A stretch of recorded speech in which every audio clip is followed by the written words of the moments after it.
Et si la clé pour transformer le monde reposait, depuis toujours, sur la réunification de l'Afrique et de sa diaspora? Imaginez un instant. Et si dès demain, chaque membre de la diaspora décidait de répondre à l'appel du continent, non par nostalgie, mais par engagement concret et vision partagée? Quelle force pourrait naître de cette alliance longtemps niée, parfois oubliée, mais jamais vraiment brisée? À vous, enfants dispersés, de New York à Paris, de Londres à Kingston, de Lagos à Atlanta. Ce message vous est destiné. Nous sommes liés par une chaîne invisible, forgée non par le métal, mais par l'esprit. Ni l'exil, ni les siècles, ni l'oppression n'ont su la briser. Cette force, plus tenace que l'acier, traverse océans et générations. C'est notre mémoire, notre énergie, l'âme commune du peuple africain. C'est ce souffle qui, hier, a permis à des esclaves, à des résistants, à des bâtisseurs de se relever, de lutter, d'inventer. Les tambours d'Afrique ne résonnent plus seulement comme un souvenir lointain. Ils sont aujourd'hui un signal, un appel à l'éveil. L'Afrique se dresse, elle tend la main, elle appelle ses enfants dispersés sur tous les continents. Car notre destin est partagé. L'avenir du continent est celui de chaque personne noire, en France, au Brésil, aux États-Unis, dans les Antilles, sont entrelacés comme les racines d'un baobab millénaire. Ce lien n'est ni mythe ni nostalgie, mais une vérité profonde. Tant que nous restons éparpillés, d'autres écrivent notre histoire et fixent nos limites. Unis, nous détenons la clé d'une transformation qui dépasse l'Afrique. C'est la possibilité de changer le monde. Renoncer à cette chance, c'est accepter de vivre sous le joug de récits imposés, de manquer l'occasion d'une émancipation collective sans précédent. La question n'est plus « pouvons-nous nous unir ?», mais pourquoi cette unité est-elle essentielle aujourd'hui? Pourquoi ce lien oublié recèle-t-il notre puissance? Et surtout, comment ensemble pouvons-nous le raviver, ici et maintenant? Pour comprendre ce qui nous sépare, il faut d'abord explorer les racines de cette fracture. D'où vient notre éloignement et qui en profite vraiment? Comment des peuples jadis liés se sont-ils retrouvés, siècle après siècle, à parler de l'Afrique comme d'une terre étrangère ou d'un rêve inaccessible? L'histoire regorge d'exemples. La traite négrière, la colonisation, les indépendances confisquées, les frontières tracées arbitrairement ont creusé des fossés. Mais malgré tout, la nostalgie de l'unité a survécu, portée par des figures comme Marcus Garvey ou Cheikh Anta Diop. Depuis toujours, on nous rabâche que l'Afrique n'est qu'un continent de pauvreté, de retard, de dépendance, que son salut dépendra éternellement de la charité des autres. Mais si tout cela n'était qu'un mythe, soigneusement entretenu par ceux qui profitent de cette image, à force de présenter l'Afrique comme impuissante, on impose l'idée qu'elle doit recevoir sans jamais décider. Chaque campagne humanitaire, chaque reportage larmoyant n'est jamais neutre. Derrière l'émotion, il y a un système qui maintient la dépendance et fait croire à toute une génération que le futur se décidera ailleurs, sans elle. Pourtant, la richesse de l'Afrique ne se limite pas à ses ressources naturelles. Sa vraie force, c'est son peuple. Ceux qui restent, ceux qui reviennent, mais surtout ceux qui sont partis. La diaspora africaine, dispersée sur tous les continents, influence, crée, innove. Mais trop souvent, elle sous-estime encore son pouvoir collectif. La dépendance n'est pas née d'un choix africain. Elle a été imposée. Par des accords secrets, des systèmes de contrôle, des récits inventés loin du continent puis répétés, jusqu'à devenir la seule vérité admise. On a séparé l'Afrique de ses enfants, puis on lui a volé son histoire, jamais pour la libérer, toujours pour la contenir. Prenons un exemple concret. Au lendemain des indépendances, de nombreux pays africains signaient des accords de coopération qui, en réalité, perpétuaient la mainmise des anciennes puissances coloniales. Des ressources en étaient extraites, des profits rapatriés, et les élites locales, souvent formées à l'étranger, renforçaient les systèmes d'exploitation au lieu de les combattre. Les conséquences de ces choix se ressentent encore aujourd'hui. C'est là que réside le véritable danger. Tant que la diaspora croit à ce mensonge, elle joue malgré elle le jeu de la servitude. Elle oublie qu'elle peut investir, transmettre, bâtir, décider. Elle se contente de regarder ou de donner, au lieu de transformer. Ce qui se joue ici, c'est l'autonomie de tout un peuple, la capacité de reprendre le contrôle sur son destin, de briser le cycle de dépendance, de réécrire son histoire avec fierté. Mais comment sortir de cette spirale? Qu'est-ce qui freine la rencontre entre l'Afrique et ses enfants dispersés? La réponse n'est ni simple ni immédiate. Elle demande de questionner les barrières invisibles et les récits qui divisent, pour révéler les leviers d'une unité retrouvée. Regardons ce qui s'est passé ailleurs. La diaspora juive, dispersée pendant des millénaires, a su, au lendemain de la Seconde Guerre mondiale, fédérer ses ressources, son influence, pour soutenir la reconstruction d'Israël. Les liens tissés entre les communautés new-yorkaises, européennes et moyen-orientales ont permis des investissements massifs, des transferts de compétences et la création d'un tissu économique et scientifique robuste. Pourquoi l'Afrique et sa diaspora ne pourraient-elles pas, elles aussi, s'emparer de cette dynamique? Ce qui fait trembler les puissants, ce n'est pas la misère africaine. C'est la menace d'une unité noire mondiale, la perspective d'une diaspora rassemblée. Une Afrique unie à sa diaspora serait une force irrésistible, capable de bouleverser l'équilibre planétaire. Regardons les faits. L'aide et la charité forment aujourd'hui une industrie à part entière, une économie de la dépendance. On nous sert la compassion sur un plateau, mais derrière ce masque, les rapports de force ne changent pas. L'exemple de la crise du Sahel est parlant. Malgré des milliards d'euros investis dans l'aide humanitaire, les populations locales demeurent dépendantes et les structures économiques restent fragiles car les décisions stratégiques sont prises à l'extérieur. Chaque année, des milliards d'euros et de dollars circulent au nom de l'aide. Pourtant, la grande majorité de ces fonds retournent chez les donateurs, déguisés en contrats, services ou salaires d'expatriés. L'Afrique demeure la vache à lait, mais on la présente comme bénéficiaire. Pour illustrer, prenons la construction d'un hôpital financé par une grande ONG internationale. Le chantier est confié à une entreprise étrangère, le matériel importé et le personnel médical expatrié. À la fin, l'infrastructure existe, mais l'essentiel des flux financiers est reparti. Résultat, dépendance accrue, peu de savoir-faire transféré et sentiment d'impuissance renforcé. En parallèle, l'exploitation des richesses africaines s'intensifie. Mines, forêts, terres, des multinationales amassent l'essentiel des profits, avec le soutien d'élites locales et sous l'œil bienveillant de l'ordre mondial. Dans ce schéma, l'Afrique ne contrôle jamais son destin. Le récent scandale du cobalt en République démocratique du Congo en est une preuve. Des entreprises mondiales extraitent ce minerai stratégique, indispensable aux téléphones portables et voitures électriques, mais la population locale vit dans la misère, et les bénéfices enrichissent des actionnaires à l'autre bout de la planète. Ce qui inquiète vraiment l'élite mondiale, ce n'est pas la pauvreté, mais la perspective d'une diaspora solidaire. Si la diaspora cessait de disperser sa force, si elle s'organisait pour investir, innover, influencer, le vieux système de domination vacillerait. Chaque choix compte, chaque euro dépensé, chaque partenariat signé par un membre de la diaspora peut soit soutenir l'autonomie africaine, soit renforcer la dépendance. Acheter à une multinationale prédatrice ou soutenir une entreprise locale. Investir dans le durable ou encourager la fuite des capitaux. Ce sont des décisions stratégiques, pas de simples gestes. Le salut ne réside plus dans la charité. La solution, c'est la collaboration, l'investissement, la transmission du savoir, le courage de prendre des risques ensemble. C'est de cette façon que l'Afrique et sa diaspora deviendront co-bâtisseurs et auteurs de leur histoire. Si nous restons simples spectateurs ou donateurs, nous validons la domination extérieure et l'invisibilité. Mais en agissant comme partenaires véritables, nous pouvons inverser la logique de dépendance et construire une souveraineté durable. Mais l'unité ne se décrète pas. Elle se construit pas à pas par des actes concrets et une volonté partagée. Comment transformer cette vision en réalité? Et si l'Afrique cessait d'être la cible pour devenir le moteur de l'innovation, de la science et du récit mondial? Ce n'est pas une utopie, mais une voie que nous pouvons choisir ensemble dès aujourd'hui. Ce choix, c'est celui de co-construire, d'investir, de maîtriser le savoir et de reprendre la main sur notre propre histoire. Comprenons bien, la vraie richesse ne se résume ni à l'or ni au pétrole. Elle se trouve dans la capacité de décider pour soi-même, de posséder le fruit de son travail et d'orienter son avenir.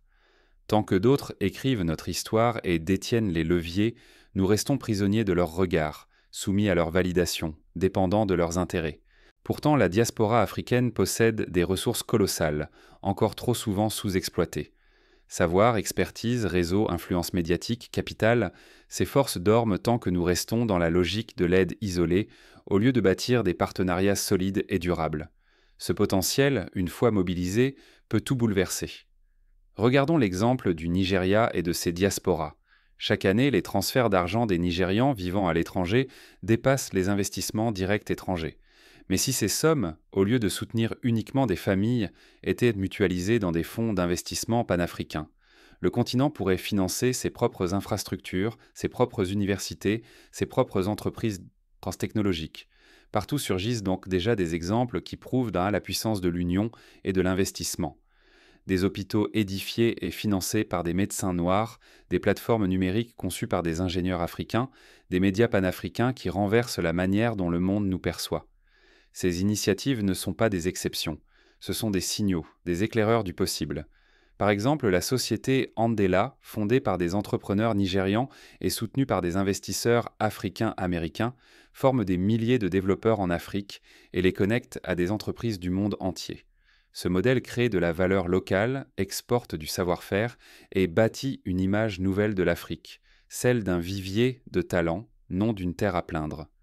Créer des entreprises, des banques, des chaînes de télévision et des médias panafricains, c'est rompre définitivement avec l'assistanat. C'est bâtir des écosystèmes souverains où la richesse circulera entre nos mains, où les décisions seront prises par et pour nous. Ce mouvement dépasse l'économie. Il touche à la fierté, à l'image, à la place que nous occuperons dans l'histoire mondiale. N'oublions jamais, le récit est lui aussi un champ de bataille. Tant que nous ne maîtrisons pas nos propres histoires, nous restons enfermés dans des préjugés et des stéréotypes dictés par d'autres. Prendre la parole, valoriser nos réussites, corriger les mensonges, c'est ainsi que l'on transforme notre réputation, que l'on ouvre de nouveaux horizons et que l'on inspire confiance à la jeunesse du continent comme à la diaspora. Pensez à la révolution culturelle portée par Nollywood. En l'espace de quelques décennies, le cinéma nigérian a conquis l'Afrique, puis la diaspora, puis le monde. Il a redonné aux Africains le goût de leur propre narration, de leur humour, de leur drame. Ce réveil culturel a permis de briser l'image d'une Afrique muette et passive. Mais le temps presse. Rater le virage de la co-construction, c'est abandonner notre histoire et nos richesses à d'autres. Ce risque n'a rien de théorique. Il est réel, quotidien, et concerne l'avenir de millions de personnes. L'alliance entre le continent et sa diaspora n'est pas une option, mais une nécessité vitale. C'est à nous, aujourd'hui, de choisir d'écrire une nouvelle page de l'histoire africaine. Aucun geste n'est insignifiant. Ce sont des milliers de décisions quotidiennes, répétées sur le continent et dans toute la diaspora, qui modèlent lentement mais sûrement la trajectoire collective de l'Afrique. Acheter en priorité auprès d'entreprises africaines ou issues de la diaspora, c'est semer l'espoir. Un achat soutient un emploi, renforce une famille, fait prospérer une communauté. Modifier nos habitudes de consommation, c'est déplacer l'équilibre économique. Pensons au réseau d'affaires caribéen qui, dans des villes comme Londres ou Montréal, ont permis à des générations de familles de sortir de la précarité. Chaque client fidélisé, chaque fournisseur préféré, tisse une toile de solidarité économique qui protège et élève. Transmettons ce que nous savons, mentorat, conseils, ateliers, échanges virtuels. Aujourd'hui, la technologie efface la distance. Un simple message, un partage d'expérience peut changer la trajectoire d'une vie et planter une graine pour le futur. Des initiatives comme le programme Diaspora Mentoring Africa ou des professionnels africains des États-Unis, du Canada ou d'Europe accompagnent à distance des jeunes entrepreneurs du continent prouvent que la transmission de savoir ne connaît plus de frontières. Investir dans des projets locaux, soutenir des médias panafricains indépendants, c'est bâtir pierre après pierre la souveraineté. Chaque euro, chaque franc, chaque dollar injecté dans une initiative transparente et enracinée est une victoire sur la dépendance. Refusons les projets parachutés. Choisissons ceux qui grandissent localement et dignement. Créons ou rejoignons des réseaux économiques, éducatifs, culturels. Relier Dakar, Paris, Abidjan, New York, Londres. Voilà comment amplifier les opportunités et catalyser l'innovation. Ensemble, nous pouvons façonner des écosystèmes capables de rivaliser avec n'importe quel bloc mondial. Pensons au modèle des Clean Tech Hubs kenyans qui, grâce à l'appui de la diaspora, développent des solutions énergétiques adaptées au continent et exportent leur savoir-faire vers l'Asie ou l'Amérique latine. Ce type de synergie ne se décrète pas. Il se construit dans la confiance, la durée, la vision partagée. Reprenons la main sur notre récit. Refusons la pitié, les clichés misérabilistes, les histoires dictées par d'autres. Par tous les médias, défendons une image digne, ambitieuse, créative de l'Afrique et de sa diaspora. Chacun peut créer, partager, relayer des contenus qui inspirent à la fierté et l'excellence. Soyons exigeants, vérifions l'authenticité des initiatives, exigeons la transparence, privilégions l'ancrage local. C'est ainsi que l'on évite promesses creuses et déceptions et que l'on protège la confiance. Transmettre le savoir et l'exemple doit devenir un réflexe. Montrons, par nos choix et nos parcours, qu'il est possible de réussir sans copier des modèles extérieurs ni renier son identité. Inspirons la jeunesse à viser haut, à croire en la valeur de son héritage. Ce pouvoir d'action est réel, immédiat. L'ignorer, c'est condamner la génération suivante à tout recommencer. Mais en l'exerçant ensemble, nous accélérons la marche vers l'autonomie, la prospérité et le respect. Unité, action et fierté sont nos leviers. C'est en les activant sans relâche que nous pourrons briser les cycles de dépendance. Le moment d'agir collectivement pour écrire une nouvelle histoire n'a jamais été aussi crucial. L'Afrique n'est plus une terre lointaine ou un souvenir figé. Elle palpite en chacun de nous, prête à renaître à travers nos choix quotidiens. Voici un scénario. Imaginez une plateforme numérique co-créée par des développeurs de la diaspora et du continent qui met en relation les agriculteurs africains avec les marchés mondiaux, éliminant les intermédiaires et doublant les revenus locaux. Ce projet, soutenu par des capitaux et des compétences de la diaspora, révolutionne la filière agricole, inspire d'autres secteurs et crée des emplois qualifiés. Un autre exemple, des médecins africains, formés à Paris ou à New York, qui chaque année consacrent 2 semaines à former leurs homologues du Sénégal ou du Rwanda et à équiper des cliniques rurales. Ce transfert de compétences, répété par des milliers de professionnels, change radicalement la santé publique. L'histoire ne se répète que lorsqu'on abandonne la plume à d'autres. Aujourd'hui, c'est à nous d'écrire la suite. Ce n'est plus le temps des discours stériles, ni des regrets, mais celui de l'action collective, consciente et digne. S'unir, c'est refuser que le monde continue de prospérer sur nos divisions. À chaque instant où l'on hésite, il devient plus ardu de renverser la tendance. Notre force, à nous et à la diaspora, réside dans cette unité authentique. Elle est notre moteur, notre unique arme face à un système qui, chaque jour, se nourrit de notre fragmentation. Voyons l'Afrique non comme un passé douloureux ou une cause de charité, mais comme un chantier vivant. L'appel est clair. Le continent réclame des bâtisseurs, pas des sauveurs. Tout investissement, toute transmission de savoir, chaque main tendue pour collaborer, dessine le pont vers la souveraineté. Il ne s'agit pas de revenir en arrière, mais d'inventer une Afrique nouvelle, portée par notre fierté et notre volonté de transmettre. Notre dignité se reconquiert dans l'action, dans le refus de tendre la main pour supplier, et dans la décision de créer ensemble sans attendre la validation de personne. Quand la diaspora agit, elle bouleverse les règles. Elle efface l'image d'un continent dépendant, révélant sa puissance, son ingéniosité, sa capacité à bâtir et à transmettre. Rassemblés, nous reprenons la maîtrise de notre histoire, de nos ressources, de notre avenir. C'est aujourd'hui qu'il faut agir. Pas demain, pas dans 1000 ans, mais maintenant, pour que nos enfants héritent d'une fierté renouvelée et de l'autonomie. N'abandonnons plus notre récit au monde. Soyons les artisans de notre renaissance. Alors, à chacun de nous, la responsabilité de répondre à l'appel. Que chaque parole soit une graine, chaque geste une pierre, chaque collaboration un pont. La réunification de l'Afrique et de sa diaspora n'est pas un rêve lointain. C'est le chantier du siècle, le défi de notre génération et la promesse d'un monde enfin transformé par notre unité retrouvée.